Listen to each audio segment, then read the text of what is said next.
दोस्तों, आपने यह लाइन तो जरूर सुनी होगी कि आतंकवादियों की प्रेम कहानी नहीं होती है। लेकिन अगर मैं कह दूं कि क्रिकेट इतिहास में सिर्फ 2 ही प्लेयर आतंकवादी थे तो शायद आप मेरी बात नहीं मानेंगे। पर क्या हो, जब मैं उन दोनों प्लेयरों की कहानी आपको सुना दूं, तब शायद आप भी मान जाएं कि क्रिकेट इतिहास में सिर्फ 2 ही प्लेयर आतंकवादी थे।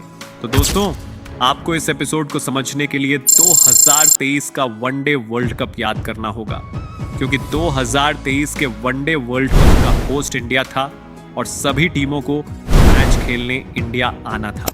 इस वर्ल्ड कप का पहला मैच 5 अक्टूबर को इंग्लैंड और न्यूजीलैंड के बीच अहमदाबाद के नरेंद्र मोदी स्टेडियम में खेला जाना था, लेकिन भारत का पहला मैच ऑस्ट्रेलिया के खिलाफ चेन्नई में खेला जाना था। यह टूर्नामेंट का 5वां मैच था और इस मैच को देखने के लिए बहुत सारे लोग आए थे।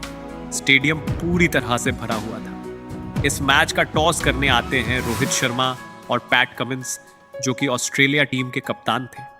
जब सिक्का मैदान में उछाला गया तो सिक्का जा गिरा ऑस्ट्रेलिया के पक्ष में और पैट कमिंस बिना सोचे समझे बैटिंग करने का निर्णय कर लेते हैं। ऑस्ट्रेलिया टीम की तरफ से इनिंग की शुरुआत करने आते हैं डेविड वार्नर और मिचेल मार्श।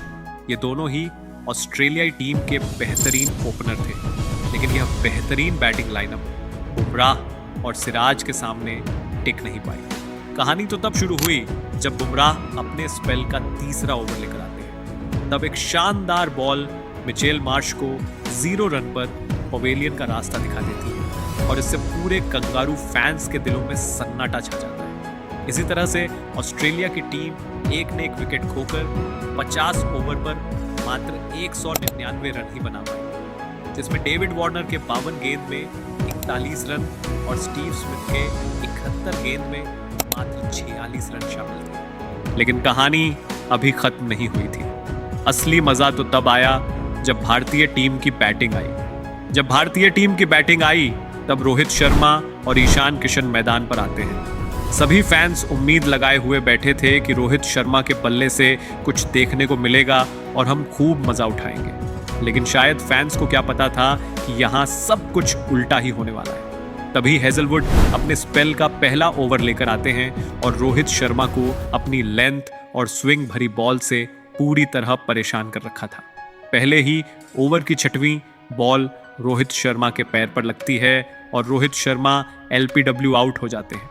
रोहित शर्मा के पवेलियन जाते ही स्टेडियम में पूरा सन्नाटा छा गया, लेकिन कहानी अभी अधूरी थी। शायद अभी इंडिया फैंस को कुछ और देखना बाकी था। अब दूसरा ओवर लेकर आते हैं मिचेल स्टार्क, जो कि कंगारू टीम के बेहतरीन गेंदबाज थे और मिचेल स्टार्क उस टाइम अपनी पीक फॉर्म में थे। जैसे ही मिचेल स्टार्क अपने स्पेल का दूसरा ओवर डालते हैं और बैटिंग करते ईशान किशन हैं। मिचेल स्टार्क अपने पहले स्पेल की पहली ही बॉल पर ईशान किशन को 0 रन पर पवेलियन कर देते हैं और ईशान किशन 0 रन बनाकर वापस लौट जाते हैं। इस तरह से भारतीय टीम के दोनों ओपनर मात्र 7 गेंद में बिना रन बनाए वापस लौट जाते हैं। क्राउड में जो भी थोड़ी बहुत उम्मीद बची हुई थी, शायद वह भी खत्म हो गई थी। स्टेडियम में बैठे सभी फैंस सदमे में आ गए थे और सभी लोग कहने लगे कि कंगारू फॉर्म में आ गए हैं। लेकिन कहानी का अंत अभी भी नहीं हुआ था। अब मैदान पर आते हैं किंग कोहली और सरपंच साहब। कोहली जैसे ही मैदान पर आए, सभी की उम्मीदें वापस जग गई थीं और स्टेडियम में कोहली कोहली के नारे लगना शुरू हो गए थे। यह सिर्फ नारे नहीं थे, यह आवाज 140 करोड़ लोगों की दिल की आवाज थी। लेकिन जो भी थोड़ी सी उम्मीद जगी ही थी कि हेजलवुड अपने स्पेल का दूसरा ओवर लेकर आते हैं और श्रेयस अय्यर को मात्र 0 रन पर ही पवेलियन का रास्ता दिखा देते हैं। जो भी क्राउड में थोड़ी बहुत उम्मीद बची हुई थी, शायद अब वह भी खत्म हो गई थी। लेकिन बाद में एक लाइन याद आती है कि आतंकवादियों की प्रेम कहानी नहीं होती है। जी हाँ दोस्तों, यह लाइन आपने कभी ना कभी तो सुनी ही होगी।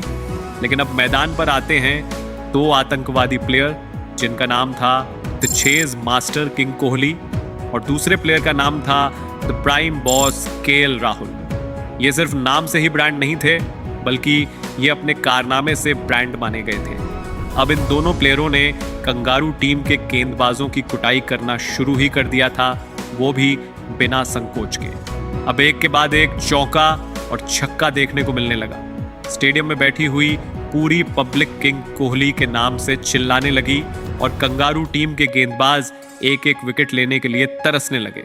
तभी हेजलवुड 38वें ओवर पर आते हैं और विराट कोहली का विकेट ले जाते हैं। इस इनिंग में विराट कोहली ने 116 बॉल खेलकर 85 रन की शानदार पारी खेली थी और विराट कोहली की इस इनिंग से भारतीय टीम पूरी तरह से मैच में वापसी कर चुकी थी। एक तरफ से केएल राहुल अपनी प्राइम फॉर्म में कंगारू टीम के गेंदबाजों की धुलाई करने में लगे हुए थे और इसी तरह से टीम इंडिया यह मैच 4 विकेट से जीत लेती है, जिसमें सबसे ज्यादा रन केएल राहुल ने मारे थे और दूसरे नंबर पर विराट कोहली। तो दोस्तों, क्या आपने भी इस ऐतिहासिक जीत को लाइव देखा था या नहीं?